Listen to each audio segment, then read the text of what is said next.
नमस्कार साथियों, एक बार फिर से आप लोगों का आपके अपने इस YouTube channel Suresh sir GK में आपका स्वागत है।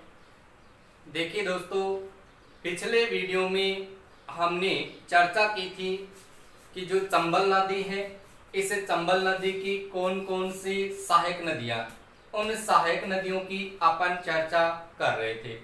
और आज हम इसी चंबल नदी की जो सहायक नदियां हैं, उन सहायक नदियों की चर्चा करेंगे।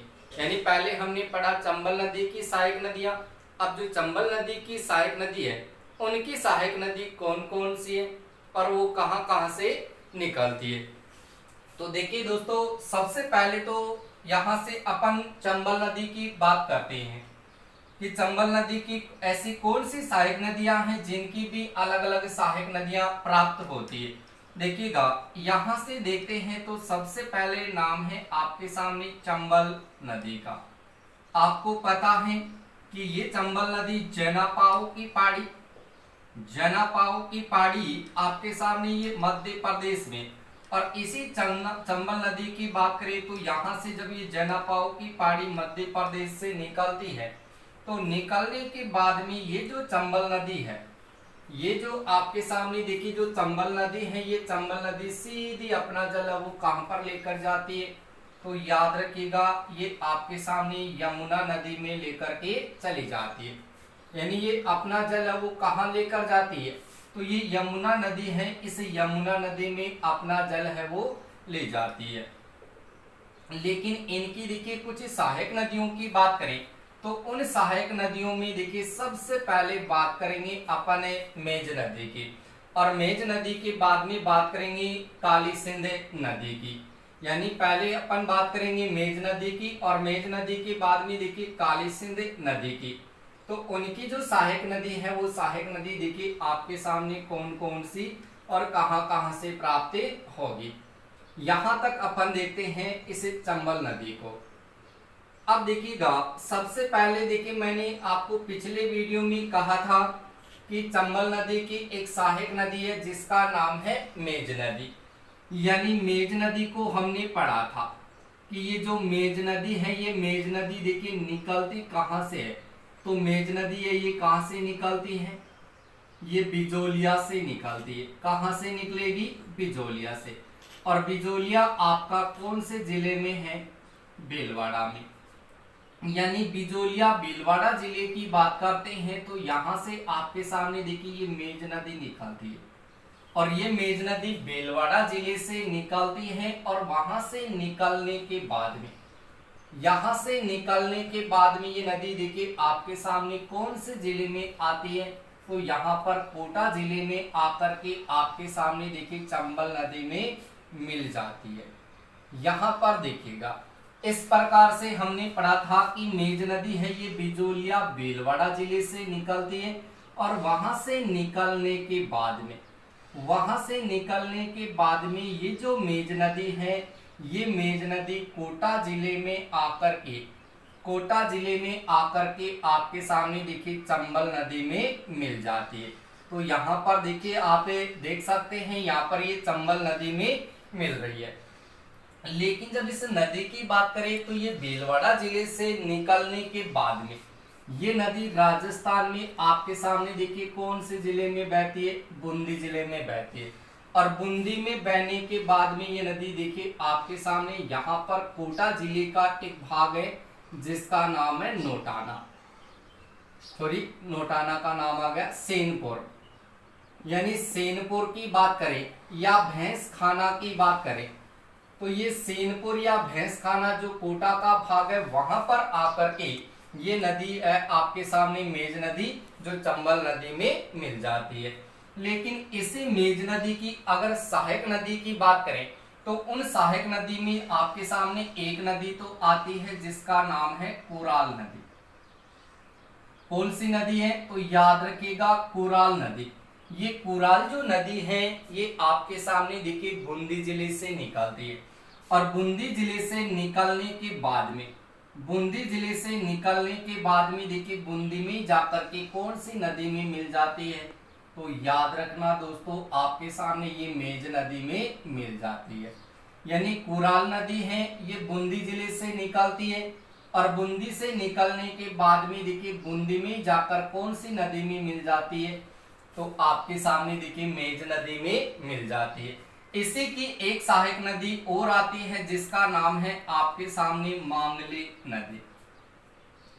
देखिएगा इस मांगली नदी की बात करें तो ये मांगली नदी देखिए कहां से निकलती है। याद रखना कि मांगली नदी है ये आपके सामने ऊपरमाल का पठार है। कौन सा पठार है? ऊपरमाल का पठार।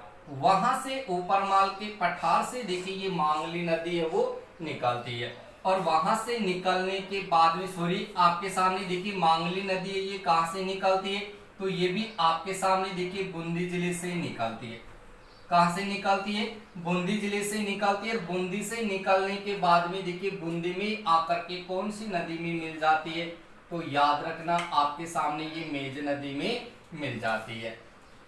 यानी इस मांगली नदी की बात करते हैं तो ये मांगली नदी आपके सामने देखिए बूंदी जिले से निकलती है। बूंदी जिले से निकलती है और बूंदी जिले से निकलने के बाद में बूंदी में जाकर के कौन सी नदी में मिलती है? मेज नदी में। और यहां से देखा जाए तो इसी मांगली नदी पर आपके सामने एक जलप्रपात बना है।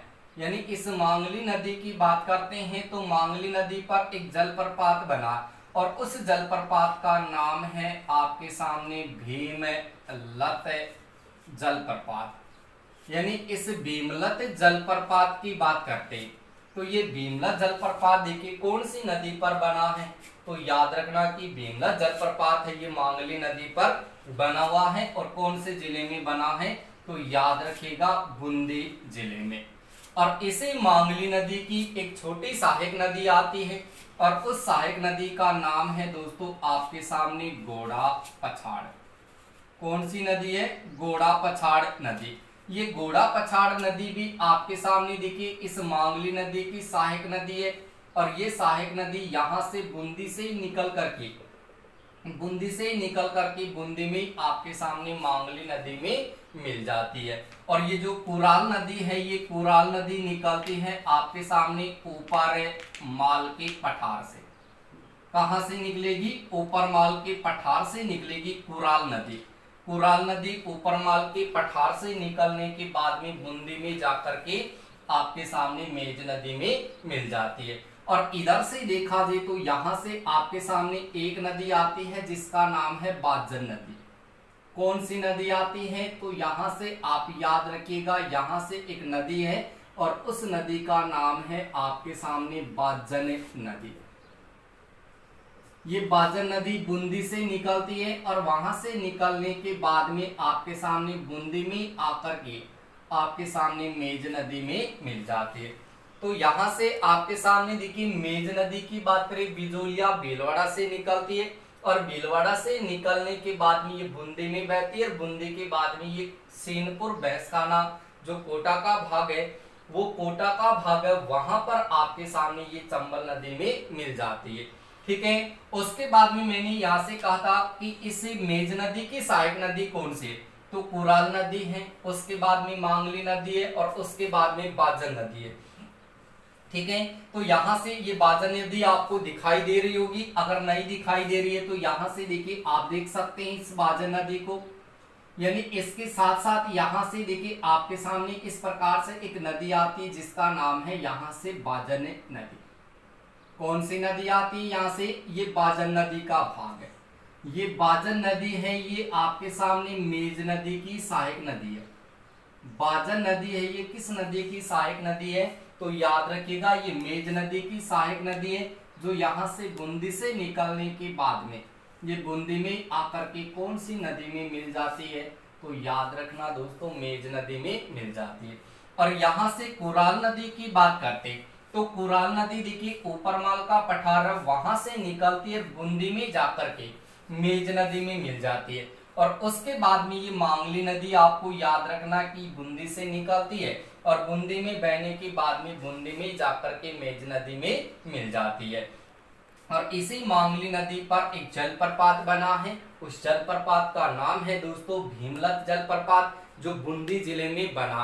ये क्वेश्चन कई बार सीधा एग्जाम में पूछा जाता है कि भीमलत जलप्रपात कौन सी नदी पर बना है, तो याद रखना कि भीमलत जलप्रपात तो मांगली नदी पर बना है। कौन से जिले में बना है, बूंदी जिले में बना है। और इसी मांगली नदी की एक सहायक नदी है जिसका नाम है घोड़ा पछाड़ नदी। और यहां से आ गई आपके सामने कौन सी नदी, बाजन नदी। क्लियर हुई इतनी बात। उसके बाद में देखिएगा यहां पर आपके सामने एक नदी आती है जिसका नाम है काली सिंध नदी। कौन सी नदी आती है, काली सिंध नदी। अब इस काली सिंध नदी को हमने पढ़ा था कि ये काली सिंध जो नदी है ये कहां से निकलती है, तो याद रखेंगे आपके सामने ये बागली गांव की पहाड़ी या फिर देवास की जो पहाड़ी है वहां से इस नदी का उद्गम होता है मध्य प्रदेश से। और यहां से जब ये काली सिंध नदी देखिए यहां से निकलती है, तो यहां से निकलने के बाद में ये काली सिंध नदी आपके सामने देखिए कुछ इस प्रकार से बहती है। पढ़ा था हमने पिछले वीडियो में कि ये आपके सामने मध्य प्रदेश से निकलती है और मध्य प्रदेश से निकलने के बाद में ये जो काली सिंध नदी है ये आपके सामने नानेरा गांव में प्रवेश कर। नानेरा गांव है आपके सामने कोटा जिले में और वहां पर जाकर के ये चंबल नदी में मिल जाती है। यानी काली सिंध नदी है ये आपके सामने देखिए मध्य प्रदेश से निकलती है बागली गांव या देवास की पहाड़ी। और वहां से निकलने के बाद में ये काली सिंध नदी क्या करती है, ये आपके सामने राजस्थान में प्रवेश करती है। और राजस्थान में आपके सामने एक स्थान है जिसका नाम है बिंदा गांव। कौन सा गांव है, बिंदा गांव। ये बिंदा गांव है जो आपके सामने झालावाड़ जिले का भाग है, वहां पर ये राजस्थान में प्रवेश कर जाती है। वहां पर प्रवेश करने के बाद में ये नदी देखिए थोड़ी सी आपके सामने 12 जिले में बहती है। और 12 जिले में बहने के बाद में ये नदी जाएगी नानेरा गांव है कोटा में और वहां पर जाकर के ये चंबल नदी में मिल जाएगी। इतनी चर्चा हमने की थी। अब आगे देखिए यहां से बात करते हैं कि काली सिंध नदी की सहायक नदी कौन सी है। तो यहाँ पर देखिएगा सबसे पहले एक नदी का नाम है जिसका नाम है आपके सामने आहू नदी। कौन सी नदी है, यहाँ से आहू नदी। इस आहू नदी की बात करते हैं तो ये आहू नदी देखिए निकलती कहां से है, तो याद रखना ये सुसनेर की पहाड़ी है। कौन सी पहाड़ी है, सुसनेर की पहाड़ी है। और ये सुसनेर की पहाड़ी भी आपके सामने मध्य प्रदेश में। यहां से आपके सामने देखिए कौन सी नदी निकलती है, तो याद रखना आहू नदी निकलती है। ये आहू नदी सुसनेर की पहाड़ी मध्य प्रदेश से निकलती है। और वहां से निकलने के बाद में ये नदी क्या करेगी, सबसे पहले राजस्थान के झालावाड़ जिले में प्रवेश करेगी। और झालावाड़ जिले में प्रवेश करने के बाद में झालावाड़ जिले में जाकर के कौन सी नदी में मिल जाती है, तो याद रखना काली सिंध नदी में मिल जाती है। यानी आहू नदी की बात करें तो ये सुसनेर की पहाड़ी मध्य प्रदेश से निकलती है और वहां से निकलने के बाद में ये नदी राजस्थान में प्रवेश करती है। और राजस्थान में सबसे पहले ये प्रवेश करेगी नंदगांव में। कौन से गांव में प्रवेश करेगी, नंदगांव में। और ये नंदगांव आपके सामने कहाँ है, झालावाड़ जिले में।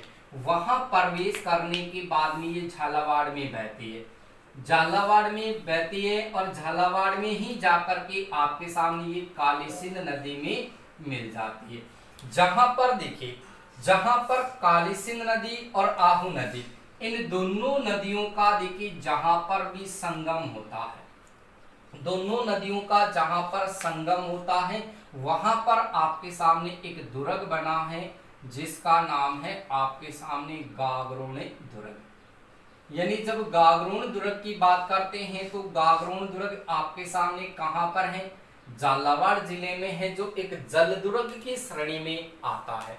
यानी गागरोण दुर्ग है वो कौन सी श्रेणी का दुर्ग है, ये जल दुर्ग की श्रेणी का एक दुर्ग है जो काली सिंध और आहू नदी के संगम पर बना है। तो आहू नदी सुसनेर की पहाड़ी मध्य प्रदेश से निकलती है और राजस्थान में सबसे पहले ये नंदगांव झालावाड़ में प्रवेश करती है और झालावाड़ में जाकर के काली सिंध नदी में मिल जाती है। काली सिंध और आहू नदी का जहां पर संगम होता है वहां पर आपके सामने दुर्ग बना है, कौन सा? गागरोन दुर्ग। ये गागरोन दुर्ग झालावाड़ जिले में काली सिंध और आहू नदी के संगम पर बना है, जो एक जल दुर्ग की श्रेणी में आता है। अब देखिए, इस आहू नदी की बात करें तो आहू नदी की सहायक नदी कौन सी है? तो यहां से आप ध्यान रखेंगे कि आहू नदी की सहायक नदी है जिसका नाम है आपके सामने देखिएगा रेवा नदी। कौन सी नदी है? रेवा नदी। ये रेवा नदी आपके सामने देखिए कहां से निकलती है? तो याद रखेंगे ये बानूपुरा से निकलती है। ये बानूपुरा है, ये आपके सामने मंदसौर का ही भाग है और मंदसौर या बानूपुरा है ये कहां का भाग है? एमपी का भाग है। वहां से आपके सामने कौन सी नदी निकल रही है? तो याद रखना रेवा नदी। कौन सी नदी? रेवा नदी। ये रेवा नदी बानूपुरा मध्य प्रदेश मंदसौर जिले का जो भाग है वहां से आपके सामने ये रेवा नदी निकलती है और वहां से निकलने के बाद, यहां से निकलने के बाद में ये नदी आपके सामने कौन सी नदी में जाकर के मिल जाती है? तो यहां से आपको ध्यान रखना है कि ये आपके सामने आहू नदी में जाकर के मिल जाती है। यानी रेवा नदी है, ये रेवा नदी बानूपुरा मंदसौर एमपी से निकलती है और वहां से निकलने के बाद में, वहां से निकलने के बाद में ये सबसे पहले देखिए झालावाड़ में प्रवेश करेगी और झालावाड़ में प्रवेश करने के बाद में देखिए झालावाड़ में बहती है और झालावाड़ में बहने के बाद में यहाँ पर आपके सामने एक स्थान है जिसका नाम है पंच पहाड़। इस पंच पहाड़ की बात करें तो पंच पहाड़ है ये झालावाड़ जिले का भाग है, वहां पर जाकर के ये आहू नदी में मिल जाती है। और इसे रेवा नदी की बात करें तो इसी रेवा नदी की भी एक सहायक नदी है और उस नदी का नाम है आपके सामने क्यासरी नदी। कौन सी नदी है? क्यासरी नदी। इस क्यासरी नदी की बात करें तो ये नदी आपके सामने क्यासरी पहाड़ी से निकलती है।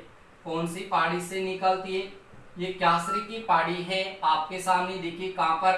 डग झालावाड़ में। डग झालावाड़ जिले का भाग है, वहां से देखिए आपके सामने ये नदी निकलती है। यानी क्यासरी नदी, क्यासरी की पहाड़ी डग झालावाड़ से निकलती है और वहां से निकलने के बाद में आपके सामने देखिए ये झालावाड़ जिले में जाकर के कौन सी नदी में मिल जाती है? तो याद रखिएगा आपके सामने ये रेवा नदी में मिल जाती है। यानी जब आप इन नदियों को पढ़ेंगे तो साथ के साथ आप मानचित्र का प्रयोग जरूर कर लेना, क्योंकि ये सारी की सारी जो नदियां हैं ये मानचित्र के माध्यम से ही समझ में आ जाएगी। तो यहाँ से रेवा नदी की सहायक नदी है ये क्यासरी नदी, जो क्यासरी की पहाड़ी है डग झालावाड़ में, वहां से निकलती है और वहां से निकलने के बाद में ये आवार झालावाड़ में प्रवेश करके यहाँ पर आपके सामने किसमें मिल जाती है? रेवा नदी में। उसके बाद में काली सिंध नदी की अगली सहायक नदी की बात करें तो अगली सहायक नदी देखिए आपके सामने कौन सी आती है? तो यहाँ से आपके सामने एक नदी है जिसका नाम है परवन नदी। कौन सी नदी है? परवन नदी। ये परवन नदी देखिए कहां से निकलती है? तो आपके सामने ये मालवा का पठार है। कौन सा पठार है? मालवा का पठार, जो आपके सामने कहां पर है? मध्य प्रदेश में।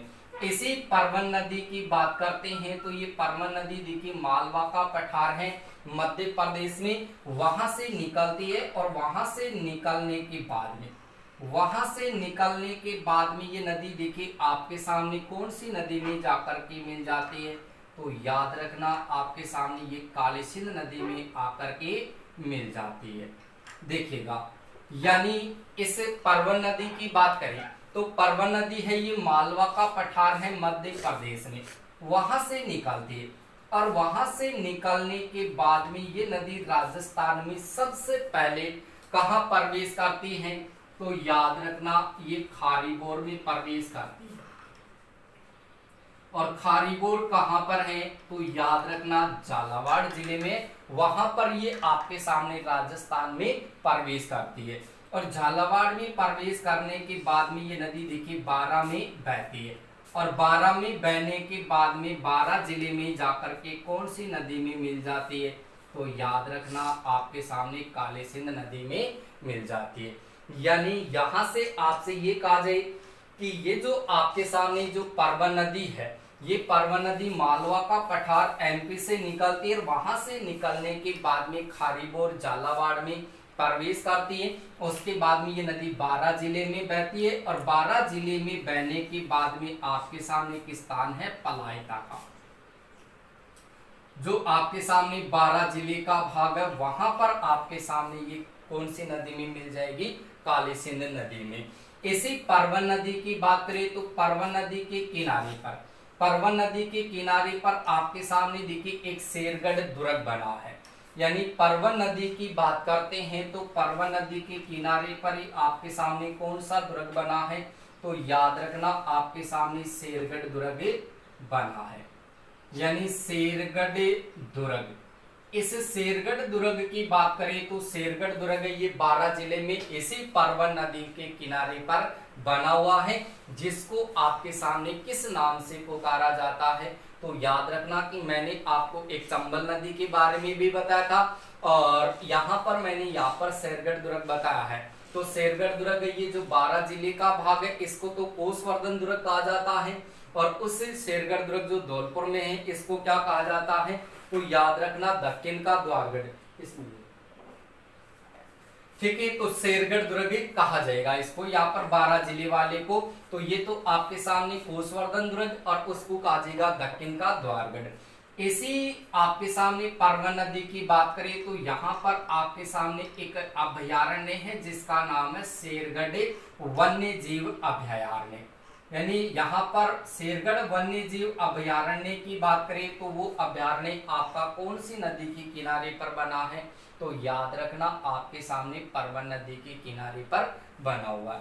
तो यहाँ पर शेरगढ़ दुर्ग और आपके सामने शेरगढ़ दुर्ग और शेरगढ़ वन्य जीव अभयारण्य, इनका संबंध पूछा जाए तो कौन सी नदी से होगा? परवन नदी से होगा। और इसी परवन नदी की एक सहायक नदी है जिसका नाम है आपके सामने निमाज नदी। अगर इसे निमाज नदी की बात करते हैं तो ये निमाज नदी देखिए कहां से निकलती है? तो याद रखना आपके सामने ये राजगढ़ से निकलती है और राजगढ़ की बात करें तो राजगढ़ आपका एमपी में है। वहां से आपके सामने देखिए कौन सी नदी निकलेगी? तो याद रखना निमाज नदी। ये निमाज नदी यहाँ से आपके सामने राजगढ़ से निकलेगी और वहां से निकलने के बाद में ये राजस्थान के झालावाड़ जिले में प्रवेश करती है और झालावाड़ में बहने के बाद में यहाँ पर झालावाड़ में आकर के कौन सी नदी में मिल जाती है? तो याद रखना परवन नदी में मिल जाती है। यानी निमाज नदी देखिए आपके सामने राजगढ़ एमपी से निकलती है और वहां से निकलने के बाद में ये राजस्थान की कोल्लू खेड़ी, कौन सी खेड़ी में? ये कोल्लू खेड़ी है आपके सामने झालावाड़ जिले में। वहां पर ये राजस्थान में प्रवेश करती है और वहां प्रवेश करने के बाद में ये झालावाड़ में बहने के बाद में आपके सामने कौन सी नदी में मिल जाती है? तो याद रखना आपके सामने परवन नदी में मिल जाती है। तो काली सिंध नदी की सहायक नदी आहू नदी हुई, आहू की सहायक नदी रेवा नदी, रेवा की सहायक नदी क्यासरी नदी और काली सिंध की अगली सहायक नदी परवन नदी, परवन की सहायक नदी निमाज नदी। तो कई बार दोस्तों देखिए आपसे सहायक नदियों को लेकर भी क्वेश्चन पूछा जाता है कि ये नदी किस नदी की सहायक नदी है, ये नदी किस नदी की सहायक नदी है, या फिर आपको सुमेलित करने के लिए ऐसा क्वेश्चन पूछा जा सकता है। एक तरफ नदी का नाम होगा, एक तरफ सहायक नदी का नाम होगा। तो आप इस डायग्राम के माध्यम से सारी की सारी नदियों को क्लियर करेंगे। लेकिन जब भी आप इनका डायग्राम तैयार करते हो तो एक बार आप मानचित्र पर जरूर देख लेना। मानचित्र पर आप साथ के साथ देखोगे तो वहां पर आपको ऐसा का ऐसा ये डायग्राम समझ में आ जाएगा। एक यहाँ से आपके सामने इस काली सिंध नदी की एक सहायक नदी और आती है जिसका नाम है आपके सामने चंद्रभागा नदी। वो चंद्रभागा नदी भी काली सिंध नदी की ही सहायक नदी है, जो चंद्रावती नामक स्थान से निकलने के बाद में झालावाड़ में आकर के काली सिंध में मिल जाती है। अब देखिए यहाँ पर आपने पढ़ा कि ये आपके सामने देखिए चंबल नदी, इस प्रकार से आपके सामने ये चंबल नदी देखिए आगे बढ़ती है सीधी आपके सामने इटावा मुरादगंज में। इटावा मुरादगंज में जब ये प्रवेश करती है तो वहां पर आपके सामने ये चंबल नदी यमुना नदी में मिल जाती है। यानी यहाँ पर आपके सामने देखिए मैंने पिछले वीडियो में भी कहा था कि इस प्रकार से ये यमुना नदी है, इस यमुना नदी में अपना सारा का सारा जल है वो लेकर के चली जाती है। यहाँ पर आपके सामने इस प्रकार से देखिएगा ये चंबल नदी है, ये चंबल नदी यमुना नदी में मिल जाती है। मिल गई दोस्तों यहाँ पर। और ये कहाँ मिलती है तो याद रखेंगे ये इटावा में मिलती है। इटावा जो मुरादगंज का भाग है, मुरादगंज जो आपके सामने यूपी में है, वहां पर ये यमुना नदी में मिल जाती है। इतनी बात आप लोगों के लिए समझ में आ चुकी होगी, यमुना नदी में मिल जाती है। तो इसका आप स्क्रीनशॉट है वो ऐसा का ऐसा ले सकते हैं। और अभी अपन यहीं से चर्चा करेंगे कि ये जो यमुना नदी है, इस यमुना नदी का जल गंगा में कैसे जाता है। ऐसे करके आपके सामने ये सारी की सारी जो सहायक नदियां, ये वाली सहायक नदियां और इससे पिछले वाली जो सहायक नदियां, ये सारी की सारी सहायक नदियां चंबल में मिलेगी और चंबल आकर के यमुना नदी में मिल रही है। अब यमुना का जल है वो सीधा आपके सामने देखिए गंगा में कैसे जाता है और गंगा नदी का जल है वो बंगाल की खाड़ी में कैसे गिरता है। तो इनकी चर्चा अपन करते हैं नेक्स्ट वीडियो में। तो बने रहिए आप इसे YouTube चैनल पर। और अभी तक आपने इस चैनल को सब्सक्राइब नहीं किया है तो आप प्लीज इसको सब्सक्राइब कर ले, वीडियो को लाइक करें, कमेंट करें और अपने दोस्तों को अधिक से अधिक शेयर करें और बेल आइकन का बटन दबाना नहीं भूलें। ठीक है दोस्तों।